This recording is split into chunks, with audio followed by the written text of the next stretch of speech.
I'm the mother of the most beautiful 8-year-old little boy, and he has been diagnosed with autism spectrum disorder since he was 3 years old.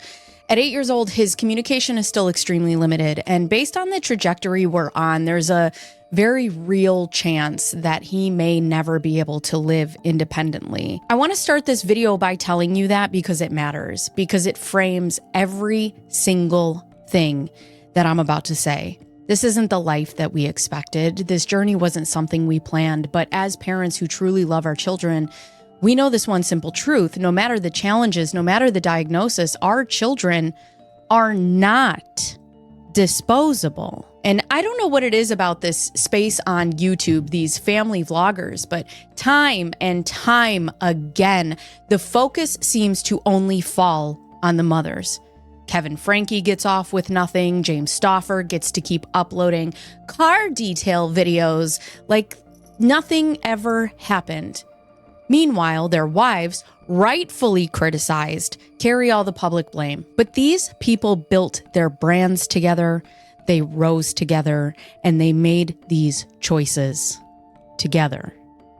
And when it all comes crashing down, they should fall together too. Welcome to That's My Opinion, where we break down the biggest stories, uncover hidden truths, and explore why they matter. I'm Bacon Bears, and today we're diving into the Stauffer family controversy involving a child who they called Huxley. This is something I have wanted to speak on since it's first happened, but every time I looked at my son, the just rage that filled me made it impossible to speak clearly, and I couldn't find the words.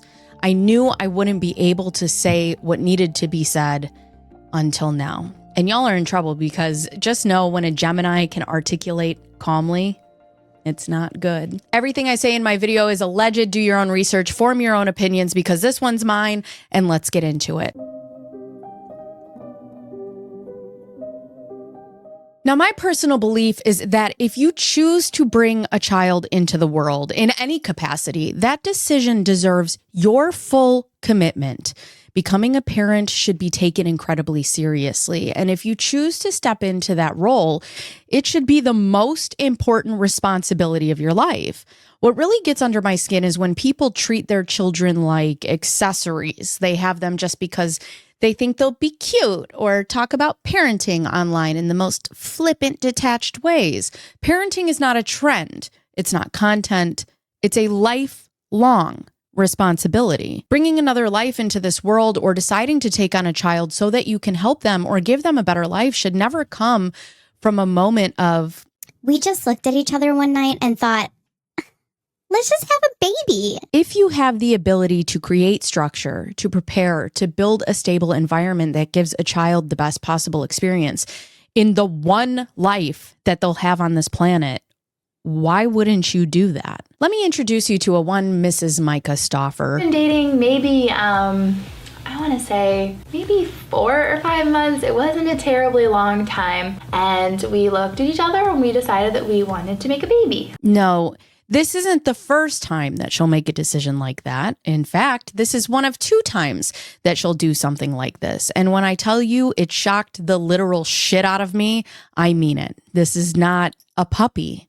This is not a new planter that you go buy at the Home Depot on a Tuesday. This is a literal human being, a life that you are responsible for, or at least that you should be responsible for. And that responsibility lasts, I don't know, forever. This is not the kind of decision that should ever be made on a whim. But the way that she speaks about it so casually, so cavalier, like, we just made a baby for funsies, honestly, it tells me everything that I need to know about where this journey is headed. Myka Stauffer, originally known as Myka Belisari, began her YouTube journey in 2012 as a single mother and registered nurse. Early on, she shared glimpses into her life, including weight loss advice, and around this time, she met James Stauffer on OkCupid, and the two married in 2014. Together, they launched a family vlog channel called The Stauffer Life, documenting basically everything. The content quickly gained traction, and Myka eventually left nursing to pursue YouTube full-time, landing brand deals with companies like Fabletics and Mattel. Myka and James continued to post about how family vlogging had changed their lives. They showed off their brand new home, shared glimpses into their upgraded lifestyle, and gave their audience the highlight reel version of what family life looked like. Myka already had a daughter from a previous relationship, and after marrying James, the couple went on to have 3 biological children together. Her videos typically revolved around cooking and cleaning, parenting, day-in-the-life content, but in 2016, the entire trajectory of their online career shifted when they announced their plans to adopt a little boy from China. I have a very strong stance on family vlogging content, and especially on the exploitation of children for views. That said, I have to be honest with you, as the mother of an autistic son, being able to follow autistic adults and other parents of autistic children, hearing their stories and seeing their experiences, it has helped me tremendously. And I'm not sure that I could have made it through some parts of my journey without them. But there's a key difference. The people I have followed have never made their children the center of the content. They've made their journey, their growth, their insight front and center. Have their kids shown up occasionally? Sure, but it's usually in an educational context. For example, there's one mom I follow whose son is on the spectrum, and she taught him what's called safe hands. And this is a strategy where when she says it, he puts his hands together to remind himself to keep his hands to himself. And I had never heard of anything like that before. And when I saw it, I was like, wow, what a simple and effective tool. And here she is sharing information to positively help other families like her own, instead of just simply putting her child on the screen so that he can garner views. Parenting stories, especially around adoption, disability, and the realities of raising kids, can be incredibly valuable when shared in the right way. And when I first became a mother, I felt this overwhelming pressure to be perfect. There was this unspoken rule that if you ever admitted that you were struggling, or if you ever said, I don't like being a mom, this is straight ass, it meant that you didn't love your child. And that's just not true. Parenting is hard, period. And we need spaces to talk about that truthfully, vulnerably, and ethically. And personally, I'm not one who would ever put my kids' faces online. They can't consent. They don't understand what's happening. And I don't believe that I should be able to make money off of the backs of my children. But I digress. Now, Myka and James would absolutely deny that they used this adoption or this child for financial gain, but I'll let you tell me what you think about that in the comments down below. Before we go any further, we need to talk about transnational adoptees, because this isn't just about one family or one YouTube channel. This is about real children taken from their home countries and placed into unfamiliar environments, often for reasons that have more to do with the adoptive parents' needs than the child's best interest. A transnational adoptee, also called an international adoptee, is a person who is born in one country and adopted by individuals or families from another country, usually moving across borders as a part of the adoption. And this often results in a child growing up in a culture, language, and racial or ethnic community different from the one that they were born into. Transnational adoptees are often left with unique layers of trauma and identity confusion. They've lost not just their birth family, but their culture, their language, and sometimes even their name. And when their adoption story is broadcast on the internet for clicks, before they're even old enough to consent, they lose something even deeper: their privacy, their dignity, and their right to just exist without being content. After they had announced their plans to adopt a baby from China, Myka and James Stauffer came back to their viewers with new information. They had been informed that the child that they were matched with, or that they would choose, who would later be known as Huxley, would have medical concerns. The adoption agency suspected he could have a brain tumor or a cyst, and Myka herself says that she went to a physician that she trusted, and that doctor told her to basically not go through with this adoption, that it would be single-handedly the hardest thing that they would ever have to do in their entire lives. Saying that this is going to be severe, this is going to be a lot, you know, we don't know what unknown elements could be. And for us, it was hard. It was hard to hear somebody say that. But for me, more than anything, I go from one diagnosis to a totally different diagnosis. But immediately when she gave me another diagnosis, I looked at the bright side. I was like, you know, that could be awesome. There could be so many good things about that second diagnosis. And we asked for a couple more videos from the foster mama that is taking care of our little boy right now. And she provided them. And if anything, my child is not returnable. So when I heard all of the things that that doctor was telling us, it kind of went in one ear and out the other. I wasn't in a state of denial. I accepted and took on everything that she said. And I sat down with Jim. I said, you know, worst case situation, if our little boy at one point in his life, he needed to be in a wheelchair and he needed full on care, would you still love him? And we, without a doubt in our minds, we knew no matter what state he came to us, that we would love him. And that's one thing that I'm starting to love about this process is the level of becoming more humble, and the level of unconditional love that we're starting to develop for this little boy is just unbelievable. And I love that, because for us, this new diagnosis didn't scare us. If anything, it kind of solidified that this is more our son than he has ever been, and we don't care what's wrong with him. Despite being told by medical professionals to not do it, despite being told by the adoption agency that this child had significant medical needs, they made what should have been a permanent commitment anyway. This is the point where the flippancy becomes inexcusable. I don't care what arguments are made in defense of either of these Stauffer. As the mother of an autistic son, I am telling you, this entire situation is inexcusable. I want to take a moment to share a bit of my story with you. My beautiful baby, who we lovingly call Moose, was born in 2016. For the first year of his life, he hit all his physical milestones early. Everything was going just as a parent would expect. But when Moose turned 1, his doctor said that he should have around 10 words by then. He didn't. And the doctor was like, well, you know, we can get him some speech therapy. If he needs it, you've started early. And if he doesn't, no harm done. So at about 15 months, Moose began speech therapy. And that's when one of the therapists first suggested that my son might be autistic. And I'll be honest with you, I had a very clear and narrow idea of what autism looked like. And Moose did not fit that image. But as we continued this journey with our son, because the truth is, no matter what the diagnosis is, we were going to do whatever we needed to do as his parents. We got him every service that he needed and that was available to him. By the time he was 3, he had already had 2 surgeries to get tubes placed in his ears because the mucus inside was so thick and it was like mud. And then we got the formal diagnosis, autism spectrum disorder. And that moment was hard for me and my husband. And not just because of the diagnosis itself at the time, but because we had no idea what this journey looked like.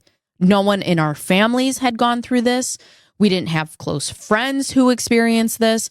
And then suddenly we were on a path that looked very different from the one other parents of neurotypical babies around us were walking.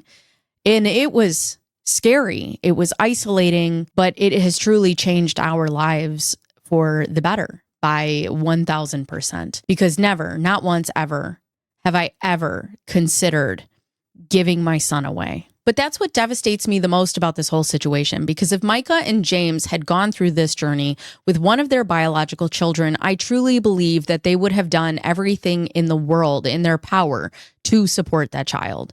And if that's true, then to me, it means that they were never committed to Huxley in the first place. Myka would even say that there could be 100 conditions and she would be okay with 99 of them. But when things got rough, that was it. And look, I'm not comparing Moose to Huxley because there's a saying, and it's very true. If you've met one child with autism, you've met one child with autism. Every single child is different. But I don't believe for 1 second that Myka or James would have given up on any of their biological children. And that's the difference. We didn't ask for this diagnosis. We didn't plan for medical needs. But when you choose to become a parent, you're choosing to love your child unconditionally, whatever that may look like. They said they were ready for that, but their actions told a completely different story. Let me tell you a different little ditty. In 2023, my 2-year-old daughter woke up one day and her eye was completely dead. No warning, no signs, just gone. We were rushed into a children's hospital and spent 8 days there, only to leave with no clear diagnosis and no answers about whether she would get better. And then last year, it happened again. And since then, our lives have been consumed by doctor's appointments. We've seen everyone from neurologists to rheumatologists to oncologists. If it has an is in it, we've seen them. We document every illness, every flare-up, every test result. And you know what? It's not something we planned for. We didn't sign up for it. We just do it. Because that's what you do when you become a parent. My husband's cousin had 2 kids and he and his wife decided, let's have one more and then we're done. And then boom, out of nowhere, triplets. Girl, 5 boys under 5 years old. My mind, I saw her last year at a wedding and I was like, I don't know how you do it. It's insane. And she looked at me and she goes, oh my God, I look at you and I think the exact same thing. And I was like, well, I just do it. It's just, and she said, me too. And from the outside, it probably looks a lot harder than it actually is. I'm not saying that it's not. I'm not saying that it's not hard, but this is all we know. This is just what we do. We love them and we would die for them. And I would bet good money that most parents of children with additional needs did not plan for it, but they rose to the occasion when their child needed them. But you two, you knew this was coming. You had time to prepare. In fact, you flat out asked for it. You were told by professionals not to do this. In fact, it's been reported that they adopted Huxley in 2017 through China's Special Focus Program, a program specifically designed for children with known medical needs. Let that sink in. They didn't just want to adopt a child. They wanted to adopt a child that they knew would come with complications. They went through a process that's meant for families who are ready and willing to care for these babies, these children with significant needs, and still they didn't take it seriously. If you're not ready to show up for a child in that position, don't you dare go through that process. Because this isn't content. This is a life. But I guess when your mindset is just, let's just make a baby, this is the kind of outcome that we're left with.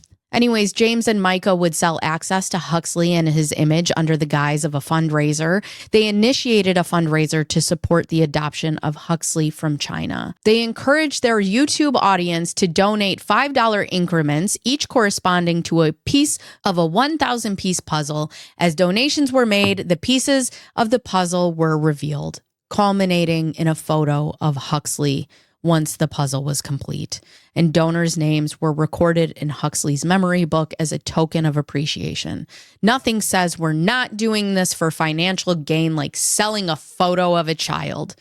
Now, Medium.com brings up a great point about this fundraiser, stating, quote, fundraising for adoption, as in this case, is oftentimes an exploitative practice that reveals intimate details about a child's life history to the public without the child's consent.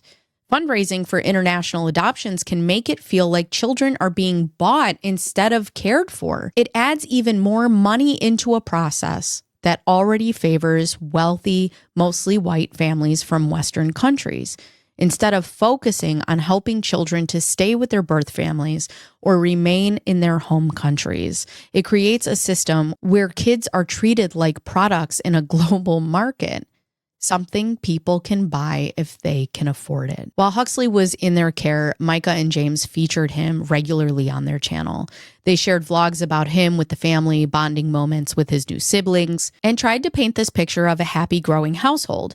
But alongside the sweet moments, they also made a point to show the challenges, like in one video where James talked about how hard it was to form a bond with Huxley and how rough the transition had been. And I was just thinking about this right now. Imagine if they kept Huxley and that was something that he had watched later in hindsight, being singled out from all of his siblings and his father saying that the bonding experience with him was the hardest. Again, some of these thoughts just don't need to be on the internet.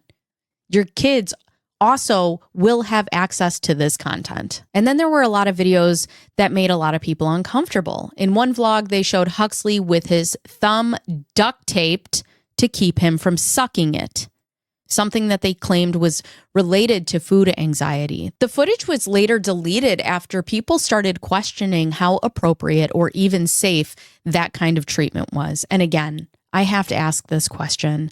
Would that kind of punishment have been used on one of your biological children? Because guess what? If it wouldn't be acceptable for them, it's not acceptable for him.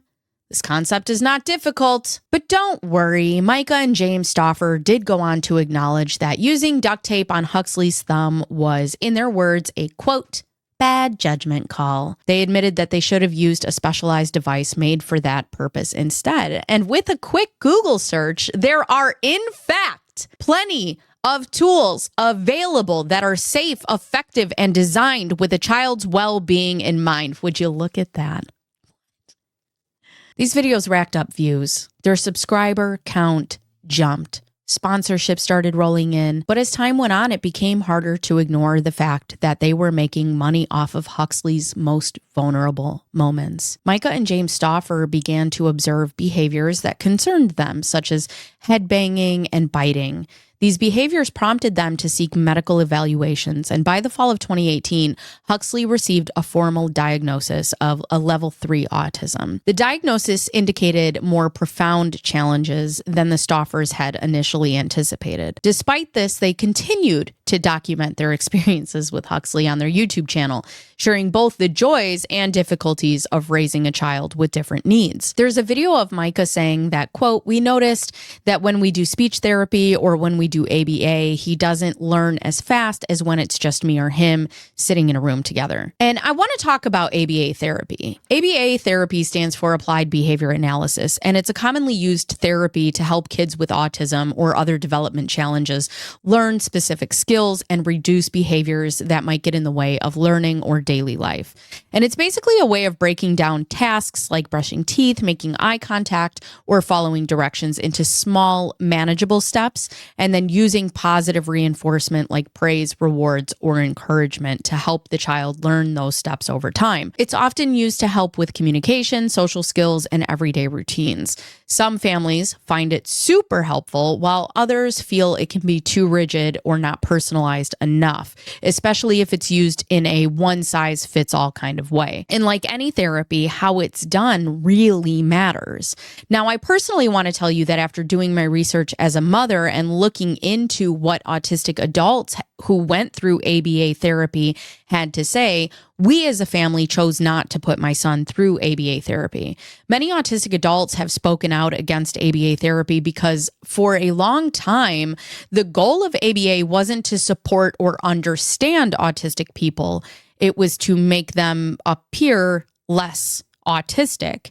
Instead of helping kids learn in ways that worked for them, early ABA often focused on stopping behaviors like stimming, which is hand flapping, rocking, etc., avoiding eye contact, or using alternative communication, all things that are completely normal for autistic people. Their goal was to get you, as an autistic person, to look like your neurotypical peers. Some adults who went through ABA therapy as children describe it as feeling like they were constantly being corrected, controlled, or even punished for just being themselves. They say that it taught them to mask their true feelings. Masking is when autistic people hide or suppress their natural behaviors to fit in or seem, quote, normal to others. And this can include things like forcing themselves to make eye contact, hiding stimming behaviors like hand flapping or rocking or repeating sounds, copying how others talk or act in social situations, and pushing through sensory discomfort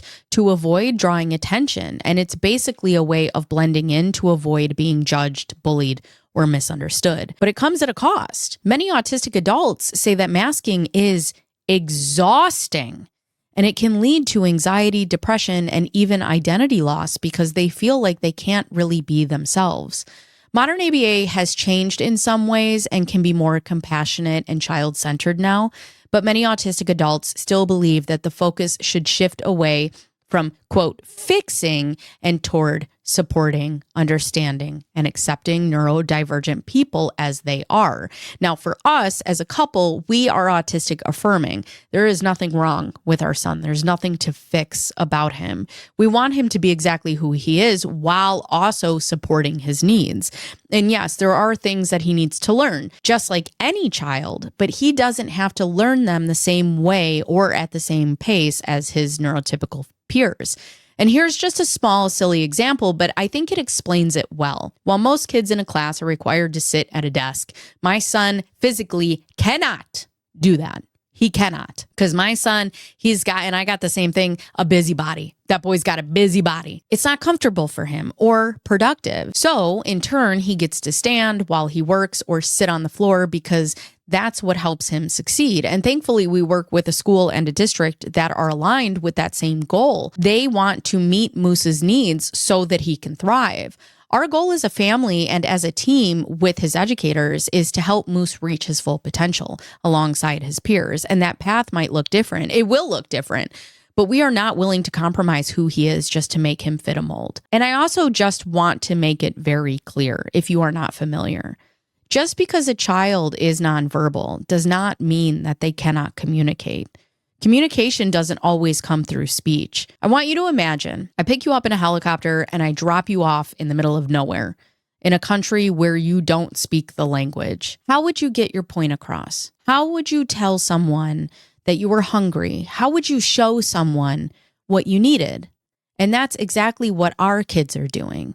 And as a mother, I believe it's my responsibility to be in tune with my child, to learn his language, not force mine on him. If Myka was noticing that ABA wasn't working for Huxley unless it was just her and him, maybe that was Huxley's way of telling her that it wasn't working for him. Maybe that was his only way to say, I don't feel safe, or this doesn't help me. And don't get me wrong, we have gotten a lot of moments wrong with my son, and we are still learning. We are constantly trying to read his cues, understand what he's telling us through his behavior, and support him in a way that honors who he is. It's a learning process forever and always. Two things would happen in my eyes at this time that are very significant, giving us a personal glimpse into the black bean of a brain that is Myka Stauffer. Number one, she would announce to the world that she was pregnant with another biological child. And then number two, the whole world would find this Facebook post. Quote, "We are praying about adopting again. And my husband, James Stauffer, wanted me to ask what special needs would you consider minor or relatively easy to manage that most people wouldn't consider easy." What? Hi, yes, that's right. We're looking to adopt, right? Adopting a baby, good looking, right? I prefer preferably a different color from us because that'll definitely rack in the views. Oh, and then could you just sprinkle a dash, just a dash of extra needs, because I don't want to do too much work, but something that just makes everybody go, oh, she's doing so much. And this is something you prayed about. You prayed to adopt another child, and you were going to seek out another child with needs, but needs that were easy to manage, but looked harder from the outside. That's what you said. November 6th of 2018, James and Myka Stauffer would announce that they are pregnant again. And because having children is just something you casually do on a Tuesday, and they've done what I'm assuming is zero research with the fact that they have an adoptive son who has extra needs that they need to tend to while having 4 other children, obviously they wouldn't take any of this into consideration, in my opinion. But let's just take a look at it, shall we? An article from AmericanAdoptions.com points out that adopting a child and then having a biological baby shortly after is a major decision that can deeply impact family dynamics. Adoption experts stress the importance of careful planning and emotional preparation in these situations. For example, American Adoptions recommends that parents have open, age-appropriate conversations with their adopted child before a biological sibling arrives, reassuring them of their unique place in the family and reminding them that their love is unwavering. Honestly, the entire article about adopting when you already have a birth child or vice versa is fantastic, but it makes something very clear. Introducing a new sibling, especially a newborn, can be incredibly challenging. for both adopted and biological children. That's why it's often best to consult with an adoption professional or a family therapist. But who has time for that? Am I right? And I guess what would it matter? Because when they're told anything by medical professionals, it kind of went in one ear and out the other. And also, just because I randomly ran into this, it's an article from The Bump from Myka Stauffer. What adopting my autistic son has taught me. I quickly learned that Huxley wasn't the one who needed to change. It was me. One of the most incredible lessons my autistic son has taught me is to see the beauty in life. He showed me that stims, spins, and flaps aren't such a bad thing. They serve their purpose in a unique and beautiful way. He taught me to quit giving a damn about what other people think. When people stare at you and judge your parenting skills, you have to learn to let those horrible looks and mean words roll right off your shoulders. Parenting a child with autism looks very different, and people don't know how to perceive that. To be frank, they don't have to understand. All that matters is that we were doing the best for our family. And I'm going to take a guess and say that she got paid for that article, because everything surrounding Huxley comes with a price. During the 2 years that they had Huxley, the Stauffers secured sponsorships, brand deals, and media coverage. They monetized his story through YouTube, creating more than 20 videos and playlists that featured Huxley, and made him a central focus of their content. And viewers started to notice commenters expressing growing concern about how Huxley was being treated in those videos, especially when compared to their biological children. The difference was clear, and it wasn't a good look. They were also scrutinized for their financial decisions. In one vlog, Myka talked about downgrading Huxley's speech therapy session because the $500 appointments were, quote, just too expensive. But as she explained this, viewers couldn't help but notice that she was wearing a $6,000 Cartier love bracelet. That moment became symbolic for a lot of people, a clear contrast between the luxury lifestyle that they were living and the care that was supposedly, quote, too costly for their adopted son. And I also want to be fair here. She's not wrong. A lot of these therapy services are incredibly expensive, and they're not always covered by insurance. And that's a real challenge for so many families. And it's something that needs more awareness and advocacy. However, because Myka and James had made Huxley such a big part of their content, it didn't take long before people started noticing his absence. Viewers began asking, where's Huxley? Why aren't we seeing him more? And during that time, when people were commenting and asking questions, allegedly, those comments were being deleted or completely ignored. The silence was loud. And when your audience helped build this story and fund this journey, that kind of silence only raised more red flags. And then all of a sudden, videos featuring Huxley started quietly disappearing. One by one, they were being privated. No explanation, no update, just silence. And then on May 26th of 2020, the video titled "An Update on Our Family" dropped, which I believe they have also deleted the original video, because nothing says apology like deletion. And let me tell you, the judgment on this video was swift, and it was not forgiving, and honestly good, because the internet watched this story unfold. They saw this child become a part of their brand, their image, their income, and now he was gone, and their viewers were just supposed to move on. Now, I want to break down some of this apology video. Myka has the audacity to thank everyone for, quote, respecting Huxley's privacy. I'm sorry, what? You didn't respect his privacy. You plucked him from another country, thrust him into one of the most traumatic experiences imaginable, and you documented the entire thing for the world to see. This was also a child with additional needs, a child already dealing with loss, change, and uncertainty. And instead of ever putting the camera down, even once, to do what was best for him, to actually protect his privacy, his trauma, his story, you turned around and thanked the audience for something that you never gave him. James said there was a transparency issue, that there were more special needs than they were aware of. Well, let me talk to you directly, James. I didn't know that my son was autistic until he was 3 years old, and that's when he got the formal diagnosis. And I have to tell you that over time, the gap between him and his peers has only gotten bigger. That wasn't part of our plan. We didn't expect it, but we showed up for him anyway. I didn't plan for the moment when my 2-year-old daughter woke up out of her sleep and we were rushed to the hospital and they were looking for a mass, a brain tumor, a brain bleed, a stroke, anything. I didn't plan to be shuffled back and forth from a children's hospital, watching my baby get poked, prodded, and tested for conditions that no one could explain.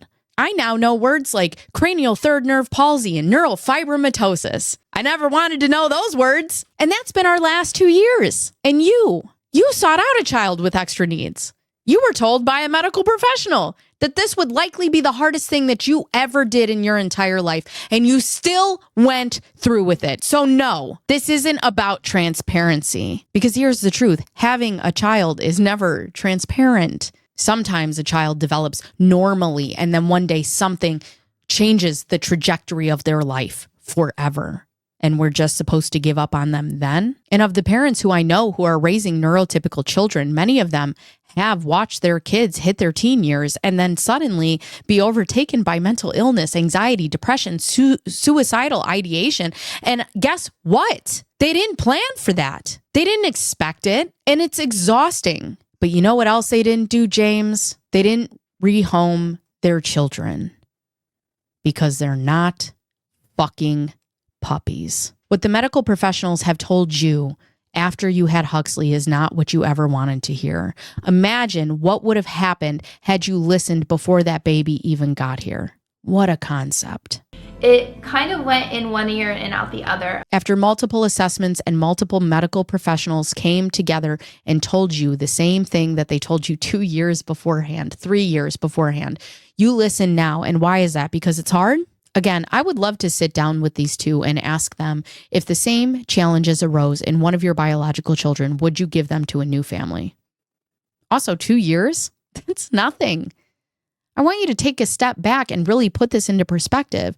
Not only did this child have to deal with the trauma of being taken from his original country and his culture, but he was dropped into a brand new environment with strangers, new siblings, a new language, a new everything. And on top of all of that, his additional needs, you decided to shove a camera in his face. You were fully aware of this when you signed up for this. And instead of giving him the time and the space to heal and adjust, to feel safe, you vlogged it. How kind of you. And when he didn't magically just get it together in 2 years, also while you introduced another baby into the family, you decided that he wasn't worth fighting for. If I had given up on my profoundly autistic son after 2 years, he'd have been gone 3 years ago. But that's not how this works. James says in the videos, we haven't made this video because we were trying to protect his rights and his privacy. Where? Where was that energy before this became a problem? You didn't care about his privacy before when you were collecting brand deals and doing interviews with The Bump. You built a platform off of the back of his challenges so that you could look like better people. But the second you give him up, now suddenly his medical needs are private.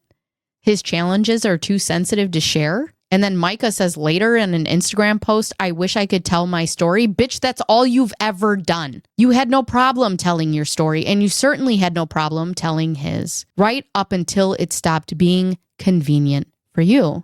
You weren't blindsided. You weren't forced. You walked straight into a fire, and then you wondered why you got burned. And then when you get to walk away and wash your hands of this situation, that little boy didn't get to walk away from the trauma, from the abandonment, now twice. They go on to talk about how medical professionals found him the right fit, the right family. They know his needs exceeded what they thought, blah, blah, blah, blah, blah, blah, blah, blah, blah. Here's what I have to say about all of that. And to Myka and James directly. When a child doesn't show the neurotypical progress everyone expects, or when a child receives a diagnosis like autism, the stigma is instant. The world starts to see them as less than. I can't tell you how many times I've told someone my son is nonverbal autistic, and the first response I get is, oh, I am so sorry. Sorry for what? He's not dying. It's not contagious. And I've watched parents at the park corral their children away from my son because he does things differently. I've seen adults freeze around him because they don't know how to react. I've heard children ask honest questions, and I love that because questions open doors. But what breaks me is how often we go out in public and people treat my son like he's some kind of worst case scenario. And one of the hardest parts is autism doesn't have a physical identifier. With conditions like perhaps Down syndrome, there are visible traits that help people understand. But my son doesn't have that. So when we're out or he's stimming or he's jumping or my son's a vocal stimmer, so he makes really loud noises, people look at us like we're just bad parents, like he's just misbehaving because they can't see the diagnosis. They assume it's our failure. And what you've done, whether you meant to or not, is send a loud and clear message to the world that children with disabilities, and especially children of color with disabilities, are disposable. You have reaffirmed that dangerous, damaging stigma. And if either of you could look at me in the face and tell me with conviction that you would have done the same thing to one of your biological children, then maybe we could have a conversation. Maybe, because that mindset, I'd love to get to know it. I would, but you can't. And you won't. Because that's the difference. After the backlash, people started signing petitions demanding that any monetized videos featuring Huxley be taken down. And eventually Myka would remove herself from social media altogether. She did, however, post one final Instagram apology where she said, "I'm sorry for letting down so many women who looked up to me as a mother." Really? How about I'm sorry to the autistic community? How about I'm sorry for using my platform to reinforce a stigma that autistic children are less than, not worth fighting for, and too difficult to love? Because that's what happened. You didn't just let down your followers, you let down every autistic person who saw themselves in that little boy. You set back the progress that we've made as a collective. It wasn't that long ago, just 40 or 50 years ago, when the default for a child with a disability was to just institutionalize them. And that's the history that we're still fighting to overcome. And what you did, it echoed that same mindset that if a child doesn't fit into your life in a neat little package, they simply don't belong. She goes down to state, "I apologize for being so naive when I started the adoption process. I was not selective or fully equipped or prepared." I'm sorry, what? And in the last piece that I care to speak about, she said that we know that this was right for him and his future. And I'm just sure that this was about him and his future. 1000%. Just him. Just his future. The reason that I have such a deep issue with this entire situation is for all of the reasons that I've explained above. But let me be absolutely clear. If you didn't gather it from before this moment, children are not disposable under any circumstance. Do I know people, real families, who've had to make the incredibly difficult decision to place an autistic child or an adult with disabilities into a different home because it was no longer safe for them or their family? Yeah, I do. But those same people have never stopped being parents. They never stopped showing up. Their children are still their children no matter where they live. They didn't just rehome them to never see them again. They got them the assistance that they needed, and they're still active parents in their lives. But the biggest difference is those families don't monetize their children's trauma. They don't turn their pain into content. They don't film meltdowns or post therapy sessions to gain sympathy or sponsors because they understand what so many of these influencers clearly don't. Huxley, like any child, is not a product. He is not a brand.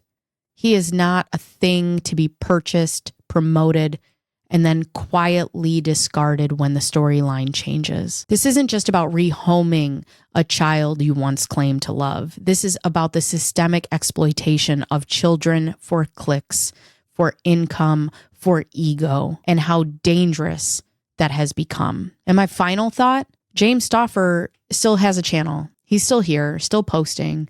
I'm not sure he ever took a break. Just kept going like nothing happened. Just like Kevin Frankie, you had these children together. You made these choices together, and you hurt these children together. So what I still can't understand is why aren't you being held accountable together? Anyways, if you like what you saw here today, don't forget to like and subscribe. Please watch some of my other videos. Stay a while so we can continue the conversations. Let me know what your thoughts are in the comment box down below. My name is Bacon Bears, and that's my opinion. I'll see you next week.